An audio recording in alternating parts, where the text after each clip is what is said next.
नमस्कार। आपके अपने चैनल ज़िंदगी सुपरफास्ट में आप सभी का बहुत बहुत स्वागत, वंदन, अभिनंदन। तो प्रस्तुत हूँ मैं मंगल स्वरूप आज मुंशी प्रेमचंद जी की कहानी अमृत के साथ। मेरी उठती जवानी थी जब मेरा दिल दर्द के मज़े से परिचित हुआ। कुछ दिनों तक शायरी का अभ्यास करता रहा और धीरे धीरे इस शौक ने तल्लीनता का रूप ले लिया। सांसारिक संबंधों से मुंह मोड़कर अपनी शायरी की दुनिया में आ बैठा और 3 ही साल की मश्क ने मेरी कल्पना के जौहर खोल दिए। कभी कभी मेरी शायरी उस्तादों के मशहूर कलाम से टक्कर खा जाती थी। मेरे कलम ने किसी उस्ताद के सामने सर नहीं झुकाया। मेरी कल्पना एक अपने आप बढ़ने वाले पौधे की तरह छंद और पिंगल की कैदों से आज़ाद बढ़ती रही और ऐसे कलाम का ढंग निराला था। मैंने अपनी शायरी को फारस से बाहर निकालकर यूरोप तक पहुंचा दिया। यह मेरा अपना रंग था। इस मैदान में न मेरा कोई प्रतिद्वंदी था, न बराबरी करने वाला। बावजूद इस शायरी जैसे तल्लीनता के मुझे मुशायरों की वाह वाह और सुभान अल्लाह से नफरत थी। हाँ, काव्य रसिकों से बिना अपना नाम बताए हुए अक्सर अपनी शायरी की अच्छाइयों और बुराइयों पर बहस किया करता। तो मुझे शायरी का दावा न था, मगर धीरे धीरे मेरी शोहरत होने लगी और जब मेरी मसनवी दुनियाए हुस्न प्रकाशित हुई तो साहित्य की दुनिया में हलचल सी मच गई। पुराने शायरों ने काव्य मर्मज्ञों की प्रशंसा कृपणता में पोथे के पोथे रंग दिए हैं, मगर मेरा अनुभव इसके बिल्कुल विपरीत था। मुझे कभी कभी ये ख्याल सताया करता कि मेरे कद्रदानों की यह उदारता दूसरे कवियों की लेखनी की दरिद्रता का प्रमाण है। यह ख्याल हौसला तोड़ने वाला था। बहरहाल जो कुछ हुआ, दुनियाए हुस्न ने मुझे शायरी का बादशाह बना दिया। मेरा नाम हर एक ज़बान पर था, मेरी चर्चा हर एक अखबार में थी। शोहरत अपने साथ दौलत भी लाई। मुझे दिन रात शेर व शायरी के अलावा और कोई काम न था। अक्सर बैठे बैठे रातें गुजर जाती और जब कोई चुभता हुआ शेर कलम से निकल जाता तो मैं खुशी के मारे उछल पड़ता।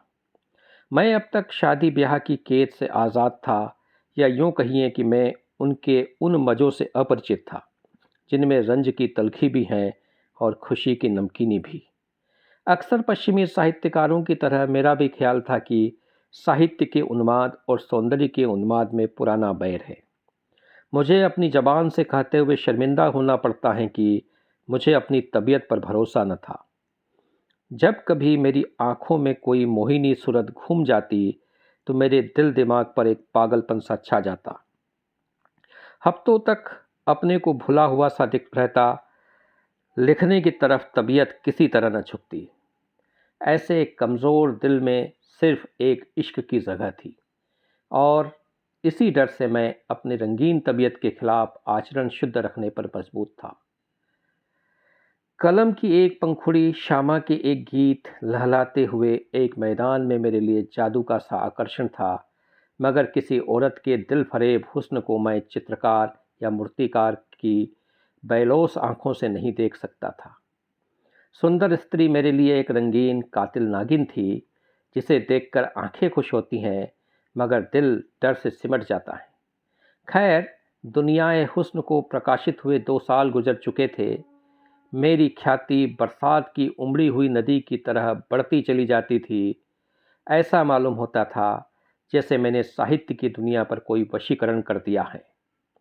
इसी दौरान मैंने फुटकर शेर तो बहुत कहे, मगर दावतों और अभिनंदन पत्रों की भीड़ ने मार्मिक भावों को उभरने न दिया। प्रदर्शन और ख्याति एक राजनीतिज्ञ के लिए कोड़े का काम दे सकते हैं, मगर शायर की तबीयत अकेले शांति से एक कोने में बैठकर ही अपना जौहर दिखलाती है। चुनांचे मैं इन रोज़ बरोज़ बढ़ती हुई बेहुदा बातों से गला छुड़ाकर भागा और पहाड़ के एक कोने में जा छुपा। नए रंग ने वहीं जन्म लिया। नए रंग के शुरू करते हुए ही मुझे एक आश्चर्यजनक और दिल तोड़ने वाला अनुभव हुआ। ईश्वर जाने क्यों मेरी अक्ल और मेरे चिंतन पर पर्दा पड़ गया। घंटों तबीयत पर जोर डालता, मगर एक शेर भी ऐसा ना निकलता कि दिल फड़क उठे। सूझते भी तो दरिद्र, पीटे हुए विषय, जिनसे मेरी आत्मा भागती थी। मैं अक्सर झुंझलाकर उठ बैठता, कागज़ फाड़ डालता और बड़ी बेदिली की हालत में सोचने लगता कि क्या मेरी काव्य शक्ति का अंत हो गया? क्या मैंने वह खजाना जो प्रकृति ने मुझे सारी उम्र के लिए दिया था, इतने जल्दी मिटा दिया? कहाँ वह हालत थी कि विषयों की बहुतायत और नाजुक ख्यालों की रवानी कलम को दम नहीं लेने देती थी। कल्पना का पंछी उड़ता तो आसमान का तारा बन जाता था, और कहाँ अब यह पस्ती, यह करुण दरिद्रता। मगर इसका कारण क्या है? यह किस कसूर की सज़ा है? कारण और कार्य का दूसरा नाम दुनिया है। जब तक हमको क्यों का जवाब न मिले, दिल को किसी तरह सब्र नहीं होता। यहाँ तक कि मौत को भी इस क्यों का जवाब देना पड़ता है। आखिर मैंने एक डॉक्टर से सलाह ली। उसने आम डॉक्टरों की तरह आबो हवा बदलने की सलाह दी। मेरी अक्ल में भी यही बात आई कि मुमकिन है कि नैनीताल की ठंडी आबो हवा में शायरी की आग ठंडी पड़ गई हो। 6 महीने तक लगातार घूमता फिरता रहा, अनेक आकर्षक दृश्य देखे, मगर उनसे आत्मा पर वह शायराना कैफियत न छाती थी कि प्याला छलक पड़े और खामोश कल्पना खुद ब खुद चहकने लगे। मुझे अपना खोया हुआ लाल न मिला। अब मैं जिंदगी से तंग था। जिंदगी अब मुझे सूखे रेगिस्तान जैसी मालूम होती, जहाँ कोई जान नहीं, ताजगी नहीं, दिलचस्पी नहीं। हरदम दिल पर एक मायूसी सी छाई रहती और दिल खोया खोया रहता। दिल में यह सवाल पैदा होता कि क्या वह 4 दिन की चांदनी खत्म हो गई और अंधेरा छा गया? आदमी का संगत से बेजार, हम जिन्स की सूरत से नफरत, मैं एक गुमनाम कोने में पड़ा हुआ जिंदगी के दिन पूरे कर रहा था। पेड़ों की चोटियों पर बैठने वाली, मीठे राग गाने वाली चिड़िया क्या पिंजरे में जिंदा रह सकती हैं? मुमकिन है कि वह दाना खाए, पानी पिए, मगर उसकी इस हालत और मौत में कोई फर्क नहीं है। आखिर जब मुझे अपनी शायरी के लौटने की कोई उम्मीद नहीं रही, तो मेरे दिल में यह इरादा पक्का हो गया कि अब मेरे लिए शायरी की दुनिया से मर जाना ही बेहतर होगा। मुर्दा तो हूँ ही, इस हालत में अपने को जिंदा समझना बेवकूफ़ी है। आखिर मैंने एक रोज़ कुछ दैनिक पत्रों को अपने मरने की खबर दे दी। उसके छपते ही मुल्क में कोहराम मच गया, एक तहलका पड़ गया। उस वक्त मुझे अपनी लोकप्रियता का कुछ अंदाज़ा हुआ। यह आम पुकार थी कि शायरी की दुनिया की कश्ती मझधार में डूब गई, शायरी की महफिल उखड़ गई।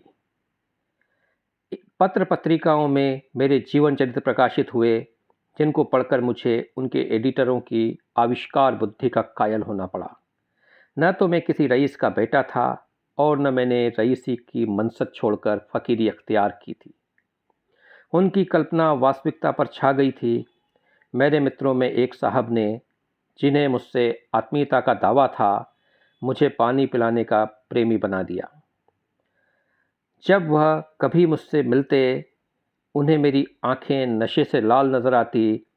अगरचे इसी लेख में आगे चलकर उन्होंने मेरी इस बुरी आदत की बहुत हृदयता से सफाई दी थी, क्योंकि रूखा सूखा आदमी ऐसी मस्ती के शेर नहीं कह सकता था। ताहम हैरत है कि उन्हें यह सरीहन गलत बात कहने की हिम्मत कैसे हुई। खैर, इन गलत बयानियों की तो मुझे परवाह न थी।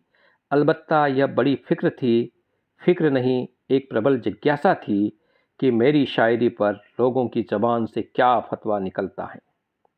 हमारी ज़िंदगी के कारनामे की सच्ची दाद मरने के बाद ही मिलती हैं, क्योंकि उस वक्त वह खुशामद और बुराइयों से पाक साफ होती है। मरने वाले की खुशी या रंज की कौन परवाह करता है। इसलिए मेरी कविता पर जितनी आलोचनाएं निकलती हैं, उसको मैंने बहुत ही ठंडे दिल से पढ़ना शुरू किया, मगर कविता को समझने वाली दृष्टि की व्यापकता और उसके मर्म को समझने वाली रुचि का चारों तरफ अकाल सा मालूम होता था। अधिकांश जोहरियों ने एक एक शेर को लेकर उनसे बहस की थी, और इसमें शक नहीं कि वे पाठक की हैसियत से उस शेर के पहलुओं को खूब समझते थे, मगर आलोचक का पता न था। नज़र की गहराई गायब थी। समग्र कविता पर निगाह डालने वाला कवि, गहरे भावों तक पहुंचने वाला कोई आलोचक दिखाई न दिया। एक रोज़ मैं प्रेतों की दुनिया से निकलकर घूमता हुआ अजमेर की पब्लिक लाइब्रेरी में जा पहुंचा। दोपहर का वक्त था। मैंने मेज पर झुककर देखा कि कोई नई रचना हाथ आ जाए तो दिल बहलाऊं। यकायक मेरी निगाह एक सुंदर पत्र की तरफ गई जिसका नाम था कलाम अख्तर। जैसे भोला बच्चा खिलौने की तरफ लपकता है, उसी तरह झपट कर मैंने उस किताब को उठा लिया। उसकी लेखिका मिस आयशा आरिफ थी। दिलचस्पी और भी ज़्यादा हुई। मैं इत्मीनान से बैठकर उस किताब को पढ़ने लगा। एक ही पन्ना पढ़ने के बाद दिलचस्पी ने बेताबी की सूरत अख्तियार की। फिर तो मैं बेसुधी की दुनिया में पहुंच गया। मेरे सामने गोया सूक्ष्म अर्थों की एक नदी लहरें मार रही थी। कल्पना की उठान, रुचि की स्वच्छता, भाषा की नरमी, काव्य दृष्टि ऐसी थी कि हृदय धन्य धन्य हो उठता था। मैं एक पैराग्राफ पढ़ता, फिर विचार की ताजगी से प्रभावित होकर एक लंबी सांस लेता और तब सोचने लगता, इस किताब को सरसरी तौर पर पढ़ना असंभव था। यह औरत थी या सुरुचि की देवी? उसके इशारों से मेरा कलाम बहुत कम बचा था, मगर जहां उसने मुझे दाद दी थी वहां सच्चाई के मोती बरसा दिए थे। उसके एतराज़ों में हमदर्दी और प्रशंसा में भक्ति थी। शायर के कलाम को दोषों की दृष्टियों से नहीं देखना चाहिए। उसने क्या नहीं किया, यह ठीक कसौटी नहीं। बस यही जी चाहता था कि लेखिका के हाथ और कलम चूम लूं। सफ़ीर भोपाल के दफ्तर से एक पत्रिका प्रकाशित हुई थी। मेरा पक्का इरादा हो गया। तीसरे दिन शाम के वक्त में मिस आयशा के खूबसूरत बंगले के सामने हरी हरी घास पर टहल रहा था। मैं नौकरानी के साथ एक कमरे में दाखिल हुआ। उसकी सजावट बहुत सादी थी। पहली चीज़ पर निगाह पड़ी वह मेरी तस्वीर थी जो दीवार पर लटक रही थी। सामने एक आईना रखा हुआ था। मैंने खुदा जाने क्यों उसमें अपनी सूरत देखी।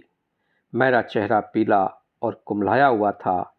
बाल उलझे हुए, कपड़ों पर गर्द की एक मोटी तह जमी हुई परेशानी की जिंदा तस्वीर थी। उस वक्त मुझे अपनी बुरी शक्ल पर सख्त शर्मिंदगी हुई। मैं सुंदर न सही, मगर इस वक्त तो सचमुच चेहरे पर फटकार बरस रही थी। अपने लिबास के ठीक होने का यकीन हमें खुशी देता है। अपने फूहड़पन का जिस्म पर इतना असर नहीं होता जितना दिल पर। हम बुज़दिल और बेहौसला हो जाते हैं। मुझे मुश्किल से 5 मिनट गुजरे होंगे कि मिस आयशा तशरीफ़ लाई। सांवला रंग था। चेहरा एक गंभीर खुलावट से चमक रहा था। बड़ी बड़ी नरगिसी आँखों से सदाचार की, संस्कृति की रोशनी झलकती थी। कद मझोले से कुछ कम, अंग प्रत्यंग छरहरे सुथरे, ऐसे हल्के फुल्की की जैसे प्रकृति ने उसे इस भौतिक संसार के लिए नहीं, किसी काल्पनिक संसार के लिए सिरजा है। कोई चित्रकार कला की उससे अच्छी तस्वीर नहीं खींच सकता था। मिस आयशा ने मेरी तरफ दबी निगाहों से देखा, मगर देखते देखते उसकी गर्दन झुक गई और उसके गालों पर लाज की एक हल्की परछाई नाचती हुई मालूम हुई। जमीन से उठकर उसकी आंखों मेरी तस्वीर की तरफ गई और फिर सामने पर्दे की तरफ जा पहुंची। शायद उसकी आड़ में छिपना चाहती थी। मिस आयशा ने मेरी तरफ दबी निगाहों से देखकर पूछा, आप स्वर्गीय अख्तर के दोस्तों में से हैं? मैंने सिर नीचा किया और जवाब दिया, हाँ, मैं ही बदनसीब अख्तर हूँ। आयशा एक बेखुदी के आलम में कुर्सी पर से खड़ी हुई और मेरी तरफ हैरत से देखकर बोली, दुनियाए हुस्न लिखने वाले? अंधविश्वास के सिवा और किसने इस दुनिया से चले जाने वाले को देखा है? आयशा ने मेरी तरफ कई बार शक भरी निगाहों से देखा। उनमें अब शर्म और हया की जगह हैरत समाई हुई थी। मेरे कब्र से निकलकर भागने का तो उसे यकीन आ ही नहीं सकता था। शायद वह मुझे दीवाना समझ रही थी। उसने दिल में फैसला किया कि यह आदमी मरहूम शायर का कोई करीबी अजीज़ है। शक्ल जिस तरह मिल रही थी वह दोनों के एक खानदान के होने का सबूत थी। मुमकिन है कि भाई हो। वह अचानक सदमे से पागल हो गया है। शायद उसने मेरी किताब देखी होगी और हाल पूछने के लिए चला आया। अचानक उसे ख्याल गुजरा कि किसी ने अखबारों को मेरे मरने की झूठी खबर दे दी हो और मुझे उस खबर को काटने का मौका न मिला हो। इस ख्याल से उसकी उलझन दूर हुई। बोली, अखबारों में आपके बारे में एक निहायत मनहूस खबर छप गई थी। मैंने जवाब दिया, वह खबर सही थी। अगर पहले आयशा को मेरे दीवानेपन में कुछ संदेह था तो वह दूर हो गया। आखिर मैंने थोड़े लफ्ज़ों में अपनी दास्तान सुनाई और जब उसको यकीन हो गया कि दुनियाए हुस्न का लिखने वाला अख्तर अपने इंसानी चोले में है, तो उसके चेहरे पर खुशी की एक हल्की सुर्खी दिखाई दी और यह हल्का रंग बहुत जल्द खुददारी और रूप गर्व के शोक रंग से मिलकर कुछ का कुछ हो गया। गालिबन वह शर्मिंदा थी कि क्यों उसने अपनी कदरदानी को हद से बाहर जाने दिया। कुछ देर की शर्मीली खामोशी के बाद उसने कहा, मुझे अफसोस है कि आपको ऐसी मनहूस खबर निकालने की ज़रूरत हुई। मैंने जोश में भरकर जवाब दिया, आपकी कलम की ज़बान से दाद पाने की कोई सूरत न थी। ऐसी तनकीद के लिए मैं ऐसी ऐसी कई मौतें मर सकता था। मेरे इस बेधड़क अंदाज ने आयशा की ज़बान को भी शिष्टाचार और संकोच की कैद से आज़ाद कर दिया। मुस्कुराकर बोली, मुझे बनावट पसंद नहीं है। डॉक्टरों ने कुछ बतलाया नहीं? उसकी इस मुस्कुराहट पर मुझे दिल्लगी करने पर आमदा किया। बोला, अब मसीहा के सिवा इस मर्ज का इलाज और किसी के हाथ में हो ही नहीं सकता। आयशा इशारा समझ गई, हंसकर बोली, मसीहा चौथे आसमान पर रहते हैं। मेरी हिम्मत ने अब और कदम बढ़ाए। रूहों की दुनिया से चौथा आसमान बहुत दूर नहीं है। आयशा के खिले हुए चेहरे से संजीदगी और अजनबियत का हल्का रंग उड़ गया। ताहम मेरे इन बेधड़क इशारों को हद से बढ़ते देखकर उसने मेरी ज़बान पर रोक लगाने के लिए किस कदर खुददारी बरतनी पड़ी। जब मैं कोई घंटे भर के बाद उसके कमरे से निकला तो बजाय इसके कि वह मेरी तरफ अपनी अंग्रेज़ी तहज़ीब के मुताबिक हाथ बढ़ाए, उसने चोरी चोरी मेरी तरफ देखा। फैला हुआ पानी जब सिमट कर किसी जगह से निकलता है तो उसका बहाव तेज और ताकत कई गुना ज़्यादा हो जाती है।